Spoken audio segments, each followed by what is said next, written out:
Në shkollë i kthye në gjendje të ndryshme, por për vitin e ri shkollor, nxënësit kosovar libra do t'i marrin të paprekur.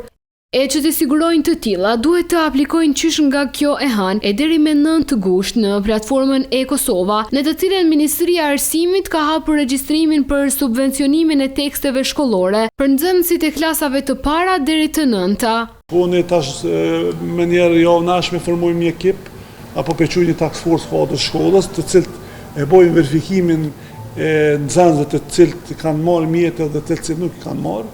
Edhe vitin e kaluar ka qenë ajo praktike e tillë, edhe përmes task forces ne njoftohemi drejtoria e shkollës se sa është numri nxënësve të cilët janë subvencionuar. Por sipas një njohësit të arsimit, duhet të kthehet mënyra e vjetër e që tekstet nxënësit i gjejnë nëpër banka me 1 shtator që të evitohen keqpërdorime.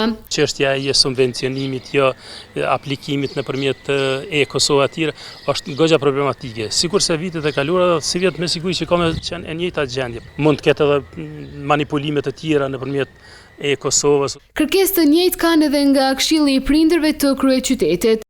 Qëndrimi ynë ka qenë i qartë, librat duhet të shpërndahen përmes shkollave, duke qenë të unifikuar nga një shtëpi botuese për zgjedhur në nivel qendror. Nuk është e drejtë që zgjedhja e teksteve të mbetet në kompetencën e secilës shkollë apo klasë, pasi kjo ka sjellë dallime, paqartësi dhe vështirësi në procesin mësimor. Përvoja e vitit të kaluar dëshmoi qartë mangësitë e sistemit aktual. Shumë nxënës e kaluan një pjesë të madhe të vitit pa u pajisur me të gjitha tekstet e nevojshme.